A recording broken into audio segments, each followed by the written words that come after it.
En este mundo digital es fácil perder la conexión con la realidad y con nosotros mismos. Soy Adriana Toro. Bienvenidos a Baúl del Oculto.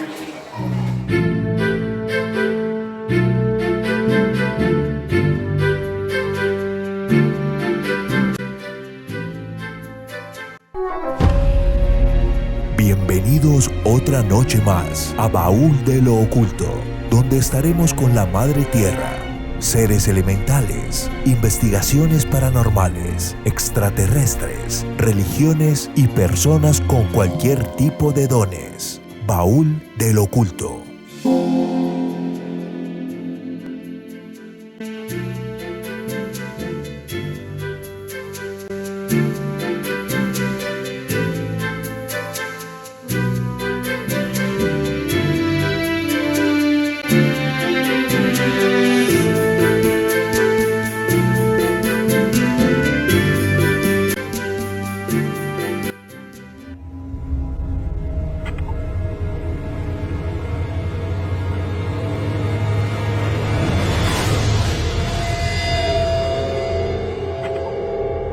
Buenas tardes, mucho gusto. Yo soy Saúl Munevar, editor y escritor de Escarabajo Editorial.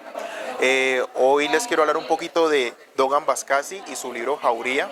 Doğan Básquezi es un escritor colombo-turco quien está radicado en Colombia desde hace un buen tiempo y ha decidido escribir en español principalmente, adoptar la lengua castellana como su segunda lengua nativa.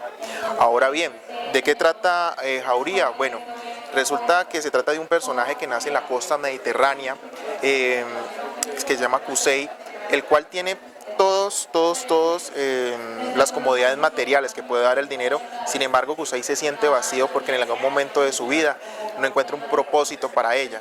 Es así como él empieza una especie de viaje, de periplo por algunos países de Europa sin encontrar como satisfacción o respuesta a esa necesidad existencial. De esta manera él llega a Latinoamérica y en Latinoamérica se da cuenta de ciertos factores que él desconocía, como el tema de la hambruna, el tema de la injusticia social, la violencia, la desigualdad, y para él ya advierte un propósito, seguirle buscando un sentido a su vida. Es así que cambia, deconstruye ese principio, esa premisa, y de ahí en adelante empezará a buscar un sentido a la muerte, y es así como se convierte en asesino serial. ¿Qué podemos decir de este personaje? Bueno, hay algo muy interesante con él, y es que él tiene una filia que de pronto no es como tan común o de pronto no está registrada dentro de los manuales de psiquiatría, que se llama agorafilia. La agorafilia es una especie de filia o una obsesión o con tener cierta excitación sexual con la ciudad. Tanto así que Qusay, el personaje principal, se excita mucho llega a excitarse tanto que empieza a arrastrarse sobre los pisos, a restregarse sobre las paredes, y él considera que la sensualidad de la ciudad se encuentra en los prostíbulos, los lupanares y también en los bares de mala muerte. Incluso él ingresa a estos baños y se masturba pensando en la ciudad, creyendo que él va a copular con la ciudad y crear una nueva generación de demonios que destruyan a la humanidad. ¿Qué te puedo recomendar más de Doğan Básquezi? Te puedo recomendar Paraísos Inversos, que es un libro de poesía muy interesante, es un libro de poesía cíclico donde trata sobre el amor, lo existencial y el territorio también. ¿Dónde los pueden obtener? Los pueden obtener en www.escarabajoeditorial.com y también los pueden seguir en nuestras redes sociales, Instagram y Facebook como Escarabajo Editorial. Muchísimas gracias.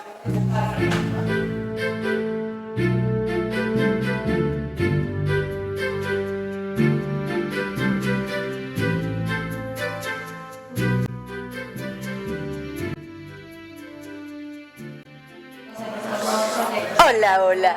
Hoy nos vinimos a la Feria de Manizales, a la Feria del Libro de Manizales, esta feria maravillosa, Baúl del Oculto, y vamos a hablar de un tema muy importante, y tenemos acá a Leo Libros y a Joan Sebastián.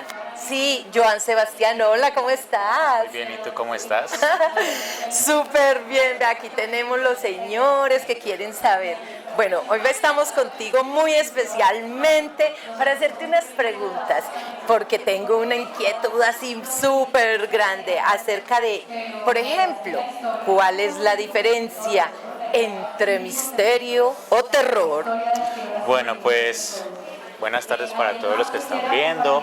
El misterio es un género que siempre se va a centrar como en el enigma, ¿cierto? Va a estar centrado en siempre una búsqueda muy intensa por parte de alguien o algunos de algo en específico. Por ejemplo, dentro del suspenso siempre va a estar como ese elemento detectivesco, ese elemento misterioso, emblemático de lo que es la búsqueda en manos de un detective. Y el terror ya tiene que ver más con lo que es ese elemento que primero tiene que ver con lo desconocido, ¿sí? Ya sabemos que uno de los instintos primordiales del ser humano es el miedo, porque el miedo es la defensa hacia lo desconocido. Entonces, pues, ese género del terror siempre va a armarse del discurso de lo desconocido para siempre poner o inclusive arrojar a sus personajes algún tipo de relato. Pues súper chévere. Bueno, yo supongo que a los jóvenes les gusta mucho este género del suspenso, del terror. Si fueras a recomendar un libro de suspenso y uno de terror, ¿cuál sería? Bueno, por ejemplo, de suspenso tenemos uno de los grandes representantes de lo que es el suspenso de hoy en día, que es Joel Dicker. Este libro, El enigma de la habitación 622, pues básicamente es como una de esas representaciones del suspenso, porque primero, para aclarar, el suspenso siempre va a ser como en un lugar muy predeterminado que está en una constante línea de sucesos, que pese a que toda la historia se enfoque en muchos escenarios, siempre va a hacer un retorno como hacia un escenario primordial. Entonces aquí en este podemos encontrar cómo ese misterio puede llegar a lugares tan simples como lo puede ser un hotel y demás. Y además, pues esta novela siempre va a estar como que muy inclinada por la descripción de un crimen. Sí. O sea, lo tiene uno en suspenso, que uno cree que fue aquel. O sea, que tú consideras que este tipo de literatura ayuda a que la gente, los jóvenes, aquellos que no les gusta leer, puedan comenzar este libro y sea el inicio para que sean unos lectores. Exactamente, sí, porque las personas siempre tienen tendencia hacia la curiosidad. Total. Entonces, pues esta clase de literatura, esta clase de autor como Joe Dicker, es un buen autor porque es que siempre va a empezar desde algo muy random, algo que muchos pensamos que no va a pasar, por ejemplo, como es un crimen. Entonces, el crimen, al ser como ese hito dentro del relato, lo que va a suceder es que ya el lector va a decir, bueno, mataron a esta persona, pero ¿quién fue?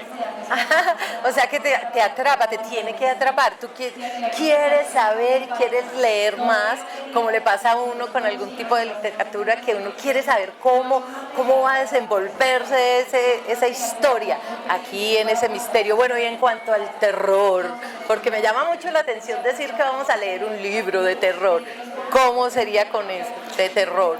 Bueno, de terror quiero hacer la recomendación de Un lugar soleado para la gente sombría. Ella es una escritora argentina, Mariana Enríquez. Siempre se ha caracterizado como por ser una escritora muy sombría, ¿cierto? Tengamos en cuenta que la literatura argentina siempre se destaca como por su toque costumbrista. Es decir, siempre va a relatar como toda esa clase de sucesos relacionados con las raíces argentinas y demás, o ya también se va a hablar como de una especie de surrealismo literario con Julio Cortázar o con Jorge Luis Borges en la época del boom latinoamericano. Mariana Enríquez es una heredera del boom, ¿cierto? Pero lo que ella va a hacer es meter a esa herencia fantasiosa del boom el elemento del horror, el elemento del terror latinoamericano. No, está perfecto. ¿Cómo se llama la autora de ese libro? Mariana Enríquez. Mariana Enríquez, pues en este libro lo que va a traer es algunos relatos. Primero, pues, Una buena manera para que un lector comience a leer literatura es por medio de los relatos. Los relatos son cortos o si son largos no llegan a ser lo suficientemente largos como una novela de estas, que ya se va a dividir por capítulos. Pero aquí con esta propuesta lo que trae Mariana Enríquez es una especie de reflexión en torno a, bueno, aquí en Latinoamérica se puede hacer terror, entonces ya con este libro ella nos da como un bosquejo de que sí se puede. Claro, bueno, y a propósito te quería preguntar eso, súper recomendaciones, la verdad me voy muy interesada, pero entonces mira, ¿qué diferencia hay entre los misterios que encontramos en la literatura anglosajona y el misterio de las escritoras latinoamericanas? Bueno, para responder esa pregunta podemos basarnos primero en todo ese sistema de costumbres anglosajón. Los anglosajones, ya sean pues norteamericanos o ya sea de habla inglesa, pues siempre se van a centrar como en un tipo de terror que primero siempre va a estar relacionado con esas clases altas, ¿cierto? Por ejemplo, Sherlock Holmes. Sherlock Holmes es el clásico. El clásico, o sea, si hablamos, la gente sabe de quién estamos hablando. Exactamente, entonces cuando uno nombra a Sir Arthur Conan Doyle, Sherlock Holmes, uno siempre va a ver que en los escenarios de Sir Arthur Conan Doyle siempre hay como esa clase de escenarios muy burgueses, ¿cierto? De que las personas de alta clase van a contratar a Sherlock Holmes para que resuelva un misterio. Exacto. Que muchas veces puede terminar en un asesinato, como en algunas historias de él. El caso del vampiro.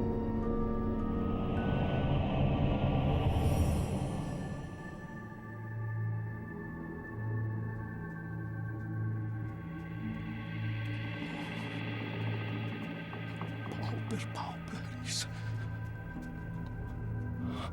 Gloria est. Gratia habemus.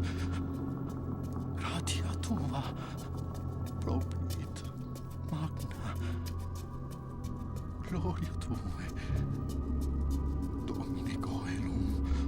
Adveniens nomine Filii Iesu Christi.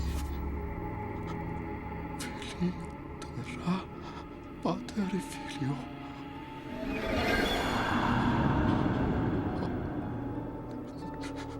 Hermano, has pecado. Guía por el ama de llaves de la misión, la señora de la Rosa. Estaba recostado contra el pie del altar con un enorme vampiro sobre él.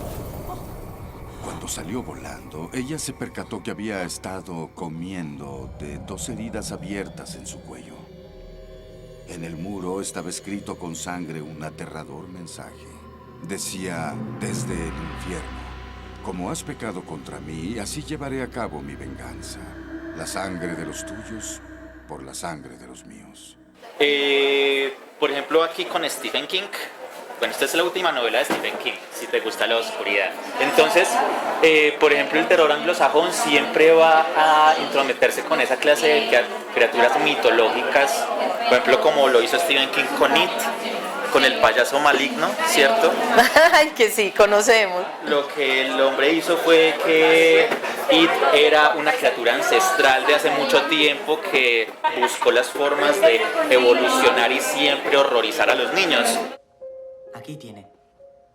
Su barco, capitán. Gracias, Billy.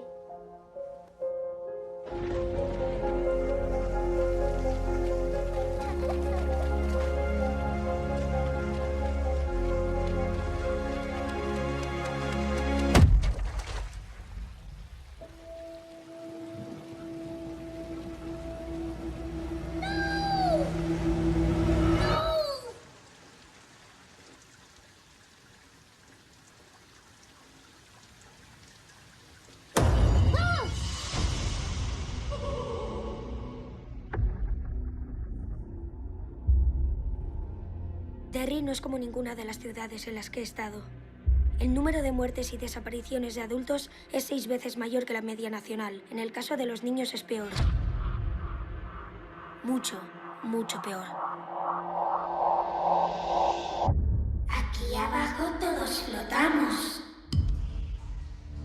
He visto algo. Era un... payaso. Yo también lo he visto. Mirad. Todo está conectado a través de las alcantarillas. Ahí es donde vive.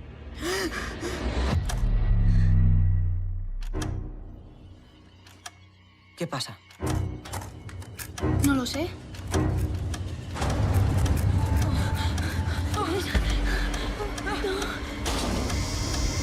¿Qué es eso? ¿Qué es? ¡Apágalo! ¡Es horrible! También flotarás, también flotarás, también flotarás. Entonces, son esa clase como de criaturas muy mitológicas, de un terror que puede ser muy genealógicamente hablando europeo, ¿cierto? Sí, sí, claro. Es una base como muy mitológica en cuanto a eso. Y ahora pues el terror latinoamericano. Exacto. Lo que va a hacer es, primero que todo, tomar los relatos de antiguas, pues por ejemplo, antiguos mitos, leyendas. Exactamente, sí. Del folclore como el latinoamericano para poder hacer relatos de terror. Te voy a preguntar algo, pues, así como terrible, pero es la realidad que vivimos todo. También deben estar influenciados por todas las tragedias que vivimos, ¿o no? Como que, wow, ¿hay de dónde? Con todo lo que vivimos En efecto, por ejemplo, hay algunos autores colombianos que, bueno, en este momento no recuerdo el nombre porque son muchos, pero hay autores colombianos que cuando hablan de terror, nuevo terror latinoamericano, hablan de, por ejemplo, toman tragedias de asesinos seriales, o por ejemplo, el estandarte de un escritor hoy en día, hablando, por ejemplo, una figura muy común para el terror latinoamericano pueden ser como aquellos personajes muy oscuros como lo pueden ser asesinos seriales como tipo Garavito, o inclusive con situaciones contextuales más concretas como lo fue la violencia en Colombia, que también puede ser como un gran conejillo de indias para los amantes de la escritura de terror. Total, o sea, quedó claro para mí y creo que para todas las personas que nos están viendo también va a quedar muy claro. Yo quedé muy antojada. Yo te quiero preguntar, ¿por qué a ti te gusta el misterio? A ver. El primer libro que yo leí en la vida, que eso fue como a mis 6 o 7 años, fue Sherlock Holmes. Fue Sir Arthur Conan Doyle. Entonces yo recuerdo que una noche mi mamá, preocupada porque yo mantenía pegada al televisor, vino con un ladrillo así enorme, o sea, un ladrillo más grande que este, y ese ladrillo era las novelas ejemplares 1, la primera parte de las novelas ejemplares de Sherlock Holmes. Entonces ahí pasé muchas horas pegado viendo cómo ese personaje de Sherlock Holmes resolvía misterios, y porque uno no solamente se enamora como de ese misterio, sino que uno también se enamora del que está tratando de resolver ese misterio.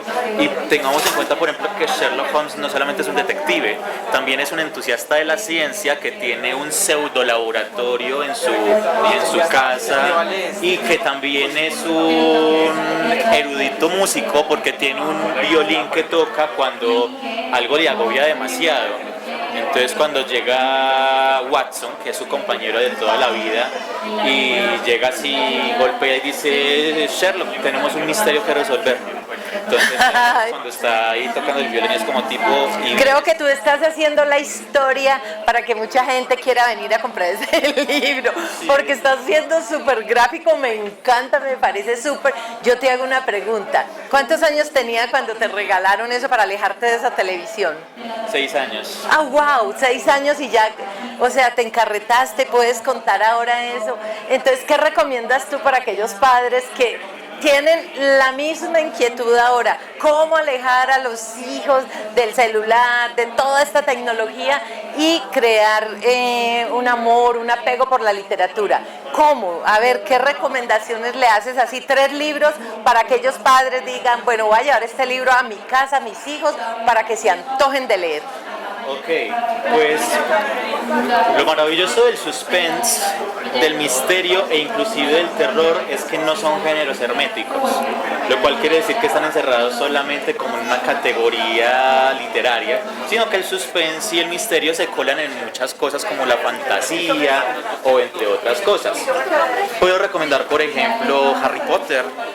Harry Potter, empezar leyendo Harry Potter es leer la vida de un niño que tiene una vida miserable, pero una noche recibe una carta así misteriosa en donde le dicen que fue admitido a Hogwarts. Pero ven, yo te hago una pregunta ya que haces esta recomendación y es muy pertinente. Harry Potter se puede decir que todos lo vimos en cine. ¿Tú crees que las personas que ven una película después están dispuestas a leer el libro? ¿O crees que es más recomendable leer el libro y luego ver la película? Porque esa recomendación me parece muy especial, pero yo pensaría que si yo le llevo a mi hijo un libro de Harry Potter, me va a decir, pero yo ya me vi la película. ¿Qué recomendación hay en cuanto a eso que te acabo de decir? Pues lo que le puedes decir a tu hijo es que las películas de Harry Potter son muy lindas, son muy buenas, pero no relatan todo lo que es Harry Potter. Por ejemplo, si nos vamos, qué sé yo, al misterio del príncipe, uno no va a ver, por ejemplo, la primera escena con la que inicia el libro, que es que está el primer ministro de Inglaterra en el escritorio, y lo que pasa es que de la nada aparece el primer ministro de magia y le dice: tengo que avisarle algo que a usted de pronto no le guste, le parezca incoherente, y es que el innombrable Voldemort va a venir aquí y los va a destruir a todos porque él odia el universo de los humanos. Entonces, eso no sale en la película, por ejemplo, El misterio del príncipe. Entramos directamente en una escena de Harry Potter entrando otra vez a Hogwarts. No, total, entonces esa es una súper recomendación, ojo, para los jóvenes, para los adultos, para todos. Está bien ver la película, si ya la vimos, leer el libro, descubrir cosas nuevas, porque nunca será igual. Pero bueno, para terminar esta charla tan chévere, tan estupenda, yo quiero preguntarte algo. ¿Cómo hacemos para llegar a Leo Libros cuando no estemos aquí, en la Feria del Libro de Manizales? Ok, Leo Libros queda ubicado en la avenida Santander, en el sector de Las Palmas, al frente de la Facultad de Ciencias Jurídicas y Sociales de la Universidad de Cádiz. Ah, no, súper fácil. Muchísimas gracias. Creo que con estas recomendaciones ya tenemos, mejor dicho, cómo ir, qué saber, qué regalar.